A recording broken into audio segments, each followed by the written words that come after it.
Hey guys, what's up and welcome once again to my channel. It's Ali here with another video for you guys. If you are new to my channel, then welcome.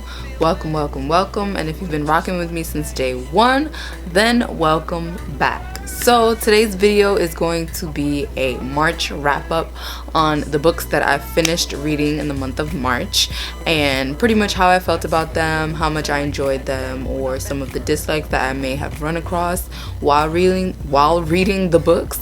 But so far so good. So without further ado, let's get right into it. So the very first book, as you guys know, that I was reading throughout the month of March was Purple Hibiscus by Chimamanda Ngozi Adichie. This book, actually, when I first started it, I was kind of just lollygagging with it a bit. So I had read a couple of pages and then I set it down and I didn't really pick it back up. But once I finally went ahead and picked the book back up and really started diving in to the storyline and getting to know the characters, it turned out to be an amazing read. Definitely love the characters, Kambili and Jaja. Sorry, but there are going to be a couple spoilers. I'm going to try not to spoil it too much.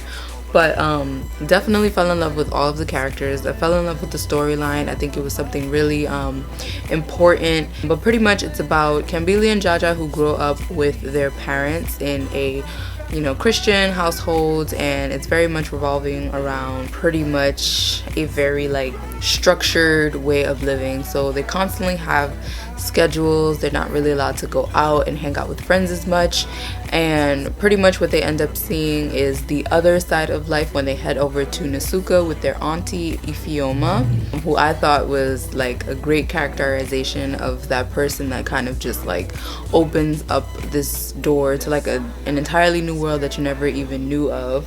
I definitely fell in love with that aspect, as far as their aunt being a guiding light for them and helping them pretty much grow up and become free thinkers and be able to think for themselves, because throughout the beginning of the book you are going to see them follow along with a lot of what their father has to say.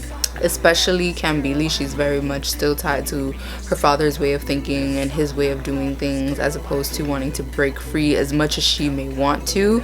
But she kind of just is very petrified at the end of the day of what her father may think, as far as her actually thinking for herself and making decisions for herself. So it's a very double-edged sword read, because on one side you get it, you understand her mental as far as wanting to honor her father and wanting to be respectful of his decisions, but at the same time you can't help but root her on and say please break free and just think for yourself and do what's necessary for yourself. So this was an awesome read. I definitely do recommend it to anybody who has not read any of Chimamanda's books.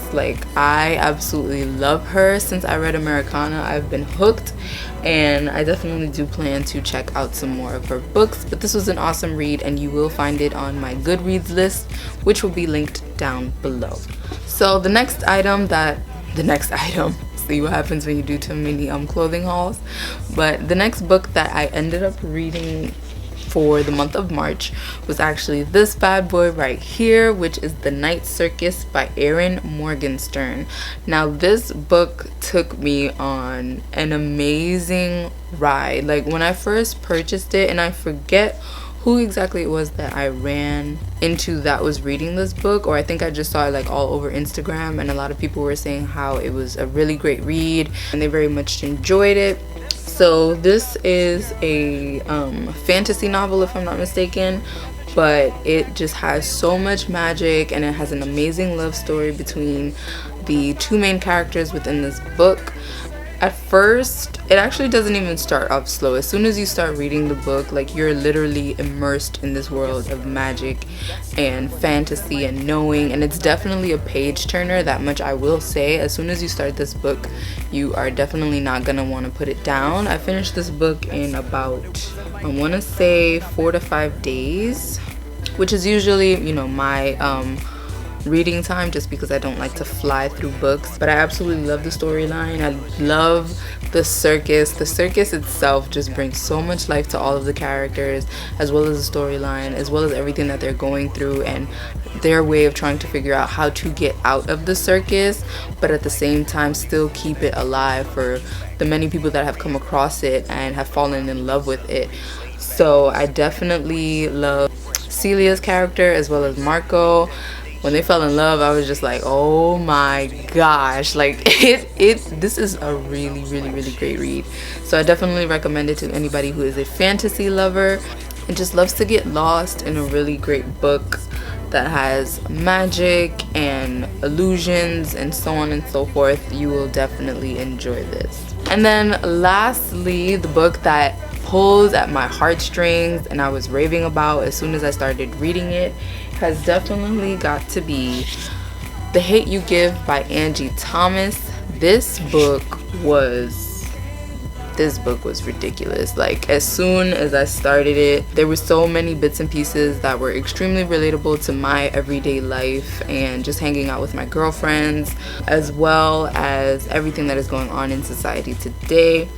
So pretty much, if you haven't heard already, this book revolves around Black Lives Matter, as well as the epidemic with police brutality going on today.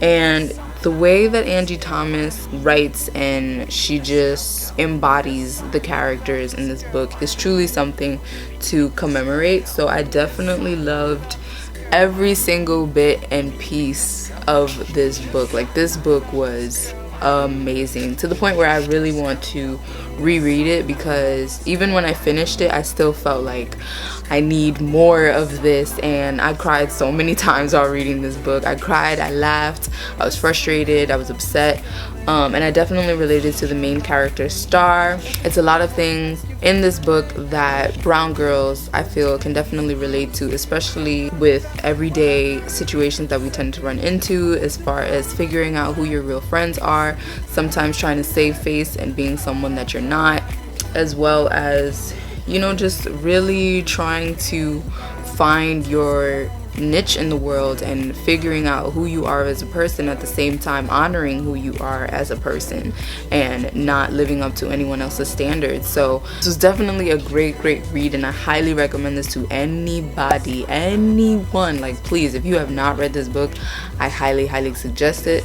This was an amazing read, and it's actually been #1 in the New York Times bestseller for its 4th week in a row, if I'm not mistaken. So that alone should tell you that this is definitely something you may want to look into. All 3 of these books were absolutely amazing for the month of March, so I highly suggest. I will be leaving a list of the titles as well as links to where you can purchase these if you are interested in reading, and they will also be on my Goodreads list. I'm done rambling. I hope you guys all enjoyed this video. I know it's something different and new to my channel, but I definitely want to share some book recommendations and just where like my head is normally at sometimes, so I can deal with the heavy, but at the same time I love the fantasy and the romance and so on and so forth. Like, I feel like it's a nice balance. So I hope you guys all enjoyed this video, and please stay tuned for the next one. I have a lot lined up for you guys, like you have no idea. But thank you so much for watching, and I will see you guys all in the next one. Bye.